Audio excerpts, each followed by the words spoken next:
Welcome to episode 6 of Seeker and Confessor. I'm Frank. And I'm Lauren. And we are diving into chapters 8 and 9 today. Of Wizard's First Rule. That's correct. That's the book. That's the book we're reading. Mm-hmm. We left off last episode with Richard having taken Zed's potion. He's recovering from his plant injury. And then Zed has sent the Gar away to deal with the other quad coming for them. Yes, he did. And he talked to his parents and found out some really important information for the plot about Dark and Rawl and the boxes of Orden. Correct. And here we are. We start this chapter with Richard waking up in the sick bed, fully healed, but very dirty. Yeah. Yeah, and he takes a bath, which they have conveniently left for him. Yeah. Which sounded nice. So, imagine being really sick, dirty, sweat all through the night. Your illness breaks. Yeah. And then you get to go in this tub. Sounds good. Yeah, you're in a little, wizard's hut in the woods, and, there's a clawfoot bathtub, ready to Do you want to talk about your problem with Zed's medicine? Oh, yeah. So Zed is clearly a practitioner of great magic, and no one here would doubt his skill. Mm-hmm. But my man just left a infected hand holding individual, covered in dirt, in the bed. And Richard wakes up and he's filthy. They left him in his dirty clothes, which just feels like... Yeah. But, I don't know how magical medicine works. Yeah, so I'm thinking the magic trumps the germs. By a lot. Yeah, magic is better than germs. If the magic is getting all the bad poison and whatever out of him, I guess it's probably also rejecting. It's antimicrobial. Antimicrobial magic. Yeah, I mean, also Zed's he's not a nurse. He's not a doctor. He's a wizard. No, I'm just getting you a potion and you're going to be better.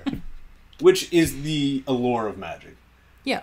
For sure. You don't have to think about all this shit. Zed didn't go through, medical school. He didn't take any exams. Mm-hmm. He just rizzed out and healed the boy. And here we are. And then Kaylin and Zed, in the meantime, are having a nice time outside. Mm-hmm. They're eating some spice soup, as usual. It's the only thing they eat. And they're chit-chatting it up. Mm-hmm. They're laughing. Richard, kind of notices them before he goes out and comments on it. Yeah. And then he heads out to go talk to them. Yeah. Zed's just poking fun at Kaylin not liking cheese and making all sorts of little jokes. They're tittering, but Richard rolls up on the scene and basically... Wait. Oh. But that means that Kaylin not liking cheese, this is not a Midlands thing, because Zed's also making fun of her. So that's just her. Yeah, he said it's unnatural. And I agree. I love cheese. Yeah. Yeah. I mean, we like cheese in this She's home. A freak for that. So then, Richard comes out and a big moment happens. He finally says, I know, Zed, that you are the great wizard. Yep. Hallelujah. Yep. And thank God. Zed's you sure about that? And he does not. He does. He said, what's your proof? What? Well, that was more just it wasn't because he was still trying to hide it. No, you're right. It was just he's not lying to the boy. He wanted to know how Richard figured it out. I mean, show me your proof before. Yeah. But then does that mean that we could be seekers because we figured it out? That's what Terry is telling us. Yeah. I should be the seeker because I called it before Richard. I think Richard... Give me the sword. A woman could hold it. You want the sword? Yeah. I do. We got the sword for you. Yeah, it's heavy. It's a heavy burden, truth, all right? We shouldn't have taken it out. I mean, it's coming really soon. You don't think? I feel like you wanted to be the seeker. Here you are. Well, I said... Blessed with the gift. Listen. The seeker names himself, and that's what you just did. You said, give me the sword. It's me. It's you. It's my girl. Okay, take this away. All right. All right. Yeah. Feels nice, though. Yeah. Yeah. Okay. Well, yeah, actually, literally within, a few lines that is going to come out. But Zed says, I don't know, Richard gives his explanation. I don't even remember what it was. Well, good thing I wrote the notes. Yeah. Richard taking out his notebook a la Sherlock is what I have written. 1, a quad attacked the Grand Wizard's family. The Great Wizard? The Great Wizard. Zed is not a Grand Wizard. As far as we know, not racist. Number 2, you were mad at Kaylin when you first saw her, but then when I brought up the quad that attacked her, you got super simpy and, like, felt really bad for her. Mm-hmm. Number 3, empathy. That's just, he says you had empathy, so that's how I knew. Okay. Sure. I don't know. Yeah. Oh, number 4. Number 4 is an interesting one. You said we were safe here. Right. And you don't lie. Right. So if you knew what a quad was. Right. And you were saying we're safe in your hut, then that means that you're not just some simple old man. I don't think I'm following this logic. Richard says, you said as long as you're both here, you're safe. Mm-hmm. How can he make that promise? Because he's a wizard? Well, he has to have some sort of power, clearly. I guess so. He's not just an old man being like, oh yeah, no problem, no one will find you here. He's saying you're safe here. Which Richard takes very literally to mean nothing can harm us here. And is that true? Because, like... Well... The Gar came, like, what could he not get in Zed's cabin? I guess he clearly fucked him up, so I guess so I guess literally, like, besides Darkenrall himself showing up... But what if a quad showed up? Well, clearly... So he sends the Gar after the quad. Right. And then we learn the quad ran into some trouble. Yeah. So the Gar fucked the quad up. And he fucked the Gar up. So Zed is better than Gar is better than quad. That's some math. That's the math, baby. That's the math. We got magic mathematics. We're not antibacterial, but we got the math. So then when Richard gives his explanation, Zed says that he has never been this proud of Richard or this sad. Mm-hmm. Oh, yeah. Which... Heavy lines. Yeah. Yeah, because he's putting a big burden on him, which everybody seems to do. Richard's dad put the big burden on him with the book. Mm-hmm. Now Zed's putting the big burden of being a seeker on him. Granted, it doesn't seem like he has much of a choice. Yep. And then Zed's like, I'll be right back. Runs in the house, and then he comes back. And... Sword of Truth. The sword comes out. And he gives it. Does he let Richard take it immediately? Yeah, pretty much. Yeah, he's just like, here you go. Here's a magical artifact of great power. So it's a big sword. It has the word truth inscribed in the hilt, which that was a memory jogger for me. Oh, yeah. Like Richard always like, grabbing it and being like, truth is like cutting into me. Cutting into my hand. I was like, oh yeah, this happens a lot. He can't stop thinking about that word. I don't even know. Like, if you grabbed a raised word, would you be like, that's the word? Or would it just feel like weird lines to your hand? Well, of course, but he literally knows what it says, so he feels it and then he's thinking of it. It's like a meditation. Damn. Right? Yeah, you're right. Yeah. Yeah, that's a good one. Yeah. I feel like that's kind of the function of it. Yeah, I don't know, my brain, like, when I think when I read it then, and then again when I read it now, I'm like, so is he just like, T-R-U-T-H? Like... I don't think so. I don't think it's meant to be taken that literally. Truth. No, I think he's just like, there's something on the hilt that's always like cutting into me, and I just know what it is. So then I'm thinking about the fact so that feeling is truth. Yeah, kind of. Not... I'm reading the, like, literal braille of this sword. No. All right, cool. Yeah. So he draws the sword out. He immediately comments that truth is pushing painfully into his hand. I like it. So is that not... So, okay, so you like it. I like it. Is that not incredibly lame? Like, on Terry's, like... No! Part? Listen, I love what the sword is. I love the concept there, but I'm like...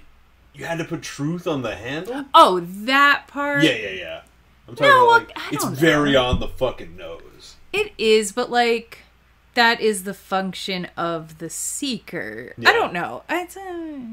You're cool with it? It's fine. You're vibing with it? I don't know. It's fine, I think. He pulls it out, and then he's, like, surging with this newfound power. Yep, and we do get that very iconic ringing noise. That also... is every time Richard pulls this fucking sword out, it's like, zing! I should have a noise for this. I don't know why I don't. I have a soundboard here. There's no sword noise. You could just make that sound every time.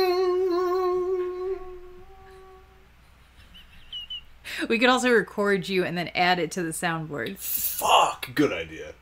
Okay. Yeah, we're gonna do that. Hell yeah. And so it was, quote, a frightening and at the same time seductive sensation that bordered on violation. Yes, I wrote that too. That's interesting. I love it. You like that? I like it a lot. And I want to get into that whole thing. His description of basically Richard coming to terms with anger, which we're gonna get to because it comes later on. But I just think that's such a cool way to describe it, because it does. Yeah, I feel be that like way. A violation when you're trying to hold something like that in, you know? Mm-hmm. Yeah. Yeah, it's interesting.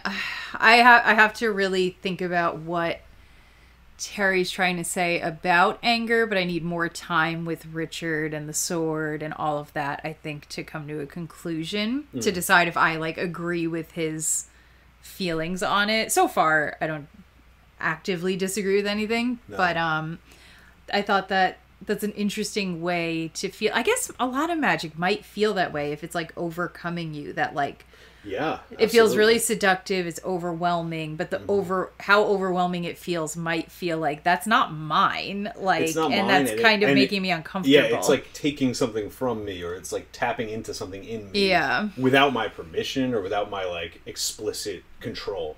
Yeah, and I imagine maybe being a wizard is probably all about learning how to control that feeling. Yeah, I feel like in a lot of fantasy books, like magic power is always sort of described that way, but I think it's interesting that his power is very specifically going to have to be channeled via anger. Yes. I don't feel like that's that common. No, I don't think it is. Right? So Zed, when Richard takes this out, the power, the anger, it's surging through him, and then Zed announces to the skies that the Seeker is named. Uh-huh. And then him and Kaylin drop to their knees. Oh, yeah. And pledge their fealty to him. Basically. Yep. Which is intense. You're like, oh, this is pretty powerful stuff. Because clearly to Kaylin and Zed, this is really, like... It's magical. It's, like, religious. Yeah, They're experiencing this big, like, profound moment. And then, like, Richard breaks the fourth wall and, like, turns to the camera a la, like, Iron Man. And says, "What's a Seeker?" And, like, that ends the chapter. Hold on, I have to have that somewhere. Guys, what's a Seeker? The end of chapter 8. Okay. Yeah, so can I open chapter 9? Go ahead. We spend a while in the beginning of chapter 9 explaining to Richard how wizards can have extra-dimensional cabinets. Yeah. Yeah, he can't get it. He's like, I've been in every drawer in your house, Zed. I've opened all the pantries. I've swept all the closets. There's no place you could have kept that sword. And I'm like, all right. Yeah. Yeah. Well, he's not used to magic. Now, here. Okay. Do you want me to play devil's advocate? Sure. On Richard's behalf? Yeah, now, defend my boy. We are fantasy fans. We do things like read fantasy books about magic. We play Dungeons and Dragons. We watch movies talking about magic, etc. In Richard's life, this is not a thing. Okay, but there is magic. Not in Richard's world. As far as he's concerned. But there is also a large barrier where the underworld exists. That's true. In, like, I don't know that Canada for him. He doesn't know that's how it works, does he? He knows there's a magical barrier that will, like, yeet you if you go near it. So, like, I don't know, if I had that, I'd expect some closets are in the cards for a great wizard. Canada. This dude's got a magical cedar closet. Richard's like, no! Not possible! I'm just saying, like, the concept of, like, I don't know, this interdimensional space exists that I can... like, it's very, like, TARDIS, like, how is it bigger on the inside? Like, Richard hasn't thought about it much. Yeah. There's a difference between... But once again, the people of Cardiff or whatever in Doctor Who world, they're not used to aliens existing. Richard knows. He knows one thing. He knows one thing. There are aliens right on the other side of the Canadian border. Your brain would be like, what are they doing over there? What kind of magic they got? They got shrinking rays, I bet they do. You know? In Doctor Who, tell me. There have absolutely been companions that have seen the aliens come to England. Yeah. And then went with the Doctor and still remarked upon. And I blame Moffat for that. All right? Oh my god. No, I think Russell did it too. Russell probably did it too. But he probably did it in such a lovely way. Yeah, I know. But we're supposed to think this was lovely too. Well. Alright. So Zed mentions that the last owner of the sword became entangled with a witch woman. Not just a witch woman. This is my big boobied woman. Is that I've been talking about. Oh yeah. Really? I think her name's Shota. But is she the one that also stole the very last remaining wizard? That's him. Because he was a wizard. No. Wait, what? He's one of the wizards. Oh, the wizard had the sword? Yeah. Okay. Because the other wizards all killed themselves to protect Kaelin. So there were wizards that were supposed to be with confessors. Correct. He ditched his confessor, went with this he went with the big boob witch. And took the sword? Yeah. He was the seeker. The council said... Does he become a character? No, because he's fucking like mind controlled by the big booby witch. He's just like, he sounds pretty cool. Like, I would think this is going to be a big character. I think they play him off as lame as hell. How could he be? We'll find out. How could he? Well, no, because I think she went like, like, give me your magic. And she made him get the sword. So really, she's kind of the... No, he had the sword. So there was like a gaggle of wizards left. Oh, I see. So he was name seeker by the council, and Zed's like, no, that guy can't have it. And they were like, we're giving it to him. And Zed said, bye, Felicia and otherwise. I'm leaving the Midlands. Yeets out, and then the other wizards do their job forever until they kill themselves to protect the confessors, like they're supposed to. So he's just been hanging out. And he goes, I'm actually going to go hang out with the biggest boobied witch I can find. Mm-hmm. Valid. I see him. He's seen... He's woke for that. He's understood. I value him. He is my brother. I love him. I too would die for him. I would join the big booby witch. I don't know. I'm just saying. Okay, alright. Anyway. Yeah, that seemed... We keep talking about this witch. We keep talking about people running away with her. Yep. She keeps coming up. Even in this important moment when Richard's getting his epic, quest, we still had to bring her up, so she's gotta be important. She's super important. Richard is very upset and stressed out that they expect him to fight Dark and Rawl when he's like, Zed is the great wizard and he can't even do it. Are you people fucking insane? Valid. Yeah. Yeah, totally reasonable. Everyone keeps asking way too much of Richard. That's what I'm saying.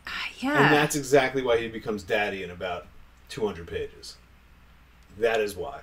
It's happening. Everyone expects way too much of Richard, and he goes, guess I'll do it.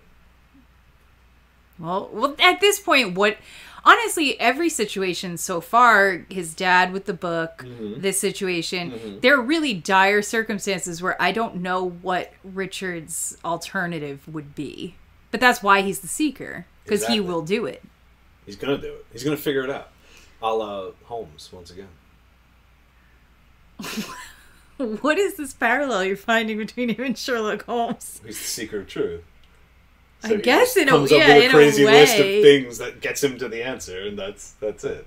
It's like, ooh, when the facts are flying by, and he's like, wait a minute. That's not like the... Dark and Rawl said... Like, that's not how I think of Richard. He's more action-oriented. Well... Yeah, you goddamn better believe. Like, if I think in, tarot terms, he's much more like a wands. For sure. But he has the sword. Or like a magician. I know, but it's... Well, yeah. I feel like in Terry's world... Sure. You're right. In Terry's world, the swords are the wands.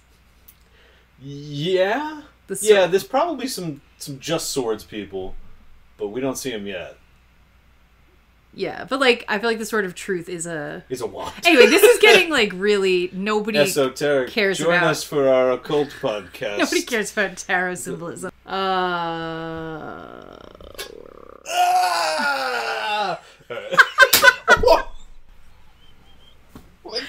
the fuck? Oh man. Can you chill out? I can try. So then, yeah, Zed launches into an explanation of the boxes of Orden. Okay. Yep. And they are effectively... It's a lot of information. They are effectively the 3-card Monty cap game at the Yankee game. Like, they are effectively that. There's 3 boxes. You gotta figure them out. I feel like they have... One's a great prize, one's a bad prize, and one is a horrific prize. To be fair, that is not how the game works. Well, yes, it is. Nothing bad You happens. picked the wrong hat, they execute you on the fucking It's just... center it's field. Either... They hang you from the fucking lights and you're dangling up there. That's not how it works at all. I kind of wish, though. I don't. Yeah, we have to talk about... There's a lot of rules for these fucking boxes. Bad rules. And they just like... they just lay them out. I guess that's better. Yeah, you know. How else are we going to deal with this? But Richard already knows what the boxes do. Yeah, that's true. So he's just playing dumb this whole playing conversation. In front of probably the smartest person on the planet. Yeah. Right? And Kaylin, who I assume is also very smart due to her eyebrows looking like birds' eyebrows. They don't... they don't look like birds' eyebrows. The eyebrows look like birds. You're going to need to break this one down for me after the podcast? Are you joking? What are you talking about? Her eyebrows look like raptors' wings in flight. So, like, it's like the arches of the wings. It doesn't look like she has the... Wait, what kind of eyebrows do birds have? Birds don't have eyebrows! What are you talking about? I don't know, I thought it meant like This it made whole... her look like she had like a bird's eyes, because they look like fucking like very like intelligent and sharp. So you're telling me... Oh. But wait, why does having birds' wings and flight eyebrows make you That's look what smart? I was trying to articulate in the first episode. So birds don't have eyebrows. Birds don't have eyebrows. And you're saying they look like wings of birds. Yes. Which makes her look smart, according to Terry. Or Richard, yeah. Well, yeah. Yes, I Terry. think the description is supposed to be like they're like gracefully like arched like a bird's wings. All right. They don't look like she has the... I feel like I'm going to be sick. All right, cool. That's crazy. That's really bad. That's so crazy so bad. that you said that. Yeah. Oh my god. Okay. Wow. Okay, well, the whole point that we got off track is that Richard is lying to these people and acting like, oh yeah, please explain the boxes to me, explain the rules. I've never heard of them. Yep. Not true. Not true. He has the whole book memorized. He knows all the rules. Just got the Sword of Truth. And he's Can't lying. Stop lying. What the fuck? My guy. No. He doesn't lie. He doesn't lie. And he also he made it seems like Truth goes on this like system of like, if I made a promise to somebody else and you come next, I have to keep the truth going. Yeah. Sometimes that's true. So we're gonna go through the boxes of Orden, the rules that we're gonna have to deal with here for the rest of the book, I guess. First, ancient magic spawned from the earth. Yep. From life itself that is held in 3 vessels, the boxes. Nice. Yeah, very succinct. That is what it is. I feel like I probably just wrote exactly what it said. Okay, well. Or maybe I summarized it, I don't remember. I think you did. I don't know. Either way. So yeah, I follow that. Magic is dormant until the boxes are put into play. I think we kind of have touched on that already. Yep. He has put them into play so that the magic's up and running right now. 6th, 7th inning of the game? Mm-hmm. Yeah, okay. It requires someone who has knowledge gained from a long scholarship and who can call upon considerable power of his own. Okay. I'm glad you wrote that down because I don't remember that at all. Cool. That's a quote. Yeah. So yeah, no, it's not like anybody can just walk up. No plebs can just turn this box on. Yeah. You need one box to put them into play, but then you have 1 year from that point to get all 3 boxes and open them, and they will only open if you have all of them, which I also feel like we knew already. Yeah. But we're just going to talk about it again. If Dark and Rawl fails, he dies. The bad ones are the one will kill everything and end all life. Everything turns to ash. That's horrific. But that's like, are we talking like space?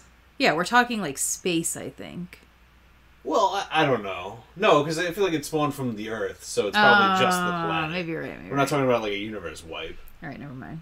So maybe, who knows? It's the reset button on this world, I guess. One box is going to kill Dark and Rawl and keep everybody else safe. So clearly Richard's going to be trying to get that one we opened love up. That one. Then the correct one, I don't know, the good one, the one that Dark he and wants. Rawl apologist over here, alright. The correct box. The box that will bring the most joy to the world. The box that will lead us to our future, our eminence. Must open the box. Dark and Rawl must open this box. The one that Dark and Rawl wants to open. He gains the magic of life itself, power over all things, living and dead. He will have unchallenged power and authority. Richard says the magic sounds terribly evil. He does. And Zed says, it just is. And it could also be used for good. It just depends what you do with it. Yeah. Basically makes him a god over life. Right? Like that's... Yeah, but I get what Zed's saying. Like, in a way, that's true. But in a way, you're kind of like, I don't know. Do you really want anyone to have that? I don't think so. No, I want, like, non-humans to control that. Yeah. Put that in the hand of, I don't know, ants or something. It says when you put the boxes into play, they start giving you clues as to which one you should open. Which I thought was interesting. Oh, that is cool. Yeah. So the boxes start being like, pick me, bro? No. I don't think... That's not clues. That it doesn't say the boxes are individually vying for your attention. Yo, you want to open me, bro? Like, they're giving you clues to show you, like, which is which, I think. Oh, gotcha. How? Like... Well, I don't know. I'm assuming we'll find out. We'll find out at some point, but... Do you ever... I really want to know what the boxes look like visually, and I just keep picturing Hellraiser. Shit. That's what I keep thinking they look like. I know. That's cool. No, I'm picturing, like, the dumbest, like just a white glowing cube. Like, just a... Oh, white. Interesting. Yeah. I think because I'm just picturing the box from Hellraiser, that's all I can see. Yeah, so that's what I'm picturing. I think I'm wrong. They haven't described them yet, so I made it up. I don't know if you're wrong. I don't know if we ever get like a... Of course, they're gonna at the end of the book. They're gonna... They're just presents with like little like bows. At the end, of course, they're gonna come face to face with the boxes. Yeah, I'm fairly sure I remember that. It's a common misconception, actually. They're actually fitted Yankee hats. Okay, yes. So what you were saying is that, Zed, he's like telling them part of the reason he left is because they had did they have one box or they had all of them? I think they had all, like the High Council in the Midlands when Zed was still there. Oh, yeah. They had all the boxes. And they were like, these things don't actually, it's fake. Fake news. They were fake news in those boxes, and they're kind of like, oh, look at these magic baubles. Let's just pass them out. Yeah, like that's cool. Buddies. Who wants it to like display in their home? Like a chess set or something. Which you kind of understand. I mean, like it's like a magic Fabergé egg. You're kind of like, oh, this used to be cool. So I don't know. The High Council, the government didn't care to like protect. They weren't like, oh, we're gonna make this a high priority to protect these boxes because we don't actually think that they're magical. And Zed was mad because he was like, they are. They're very magical. And so they just willy-nilly gave them out to the people. And here's the fascist in me. All right, go for it. Zed is high on this power trip of being like, I'm gonna leave you all to like kill yourselves, basically. I'm gonna leave you all to like ruin your stew. Like you're all too dumb and you can't listen to big old Zed, the great wizard, not Grand, the great wizard, I'm going to let you fuck it all up. And we can't play this game when magic nukes are on the line, Zed. But couldn't you? You could. For your pride? Zed is a villain at this point. I don't know that it's his pride, but I think it's going against his morals to do what he would have to do. I don't know what those boxes. You can't fuck around. But he did. He fucked around. So here we are. I don't know if we could put the blame on him. That's kind of crazy. I don't think you could put the blame on anyone but him. No one else got magic like he does. He's like the strongest dude in the world. That he just knew if he tried, he was going to fail. So there really wasn't a point. He just needs to get one and hide it.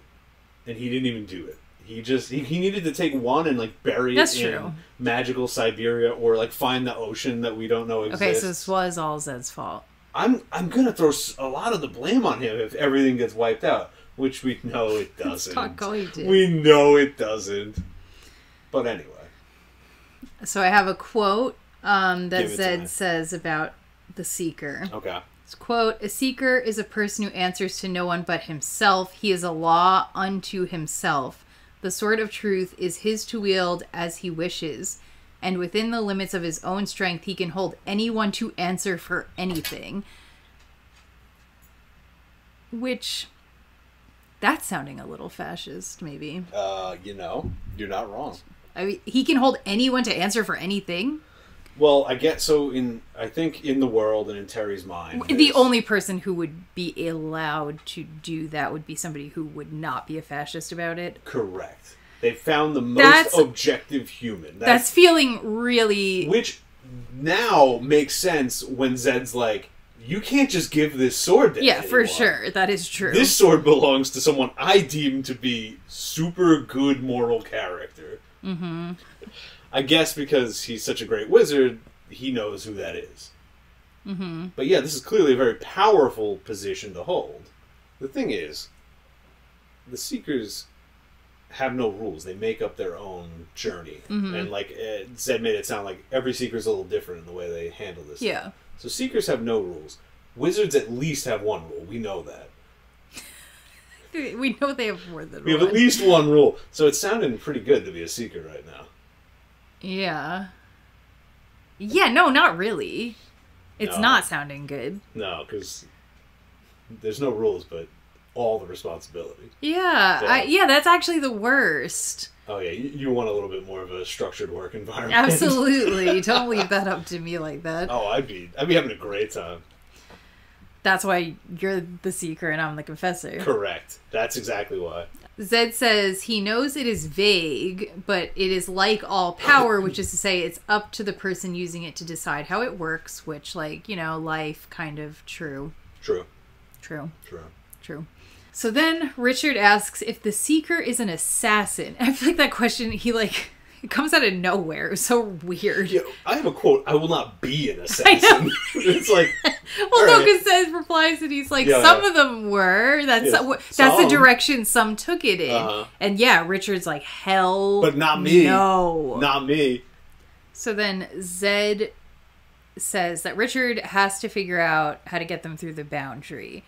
And Richard rightfully is like, literally anybody would be better equipped to figure that out than me. And he's right. He's totally right. You, Kaylin, anybody would have more information on that than I would.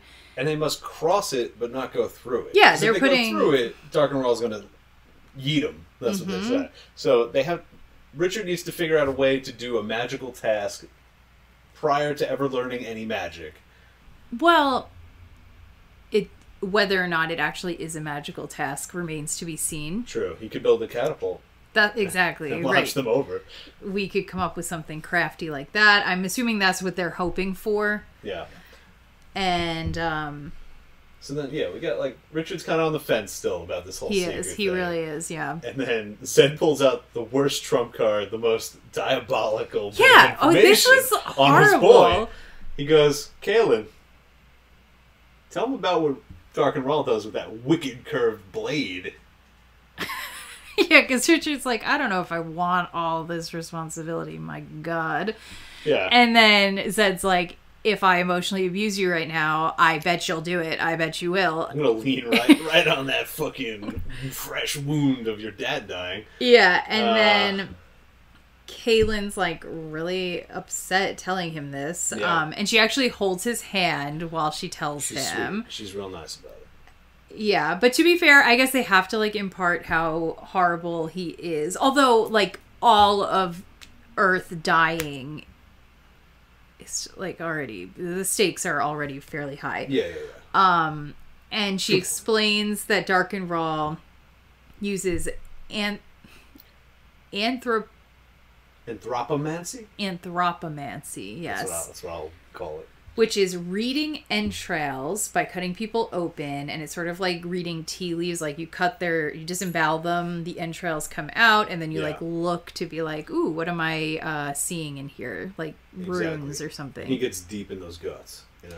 Yeah, but then they make a point to say like that it doesn't really give you good results. Yeah, you learn like one fact. It's like, or it's just like yes or no, just to prove. Like metaphorically, he is willing to cause immense pain for just even the tiniest bit of an edge, selfish gain. It's clearly he does not consider life besides his own of any value. But it's not even life versus life. It's like your life versus me just being like mildly inconvenienced. Exactly. Which a man like Dark and Raw is probably just that evil. But the reason it's so bad is because Richard's dad was just disemboweled a couple short weeks ago. Yeah. Guts strewn everywhere. So. And how do you say it? Anthropomancy? Anthropomancy, which I looked up, is a real thing, actually. Huh? And ancient Etruria and Rome practiced it. But they mostly did it on animals. Did they do it while the animals were still alive? I think so, yeah. That's fucked. But like sheep and goats and stuff. Yeah, right. I mean, that's not that surprising. They were sacrificing shit. But I thought that was that was cool because I definitely thought he made it up. So when Richard hears the news about the entrail reading, he goes nuts. Grabs the sword, anger coursing through him, and the only thing he wants in this world is to kill Dark and Raw. Yep. And it like blasts the hinges off of the mental door with which Richard used to suppress his anger in the past. Yes. How do you feel about... It's interesting because I'm reading Fourth Wing right now. Okay. If the people know, they know. I don't know. It's like a popular kind of YA-ish... the people know. I don't know if the people know. Dragon... military school book. They do a lot of like mind palace magic where they like have to like visualize spaces in their brains and utilize them to tap into magic. So they have to like think of a place that they like, and then they're like, okay, if I open this door or like manipulate it in a metaphorical way, it will help me access the power, which then this kind of reminded me of that. I see. Right? Yeah. No, definitely, yeah. Well, if what you're saying is true, I don't even remember that. Yeah, no, that's definitely how it is. And I wonder, he doesn't get too into the details of what that room or whatever looks like. But I wonder if it comes back. I think it does. But that's cool because I feel like I noticed that's in a lot of fantasy books. And then it's interesting because that's like definitely something that people utilize, I feel like, in for like memory. Memory, psychological... Tasks, Yeah, no, and that makes sense. And Terry is very big on the magic of the human mind, in a way. So it works that Richard, who suppressed his anger, kept it in a metaphorical room, and learning this information just fucking let it all out. Yeah, and it's also kind of like dream processing. Yes. Like the way you like process emotions and... I agree. Right? Yeah, it felt... But yeah, I kind of like when they do this. It's hard to bring Sherlock back up, but he definitely did that. My God. He beat Mind Palace in the shit. Alright, I'm going to find all the Christian allegories, and you're going to find all the Sherlock Holmes. All the Moffat dunking Sherlock Holmes things I can. Yeah. Wonderful, thank you. I did have a quote.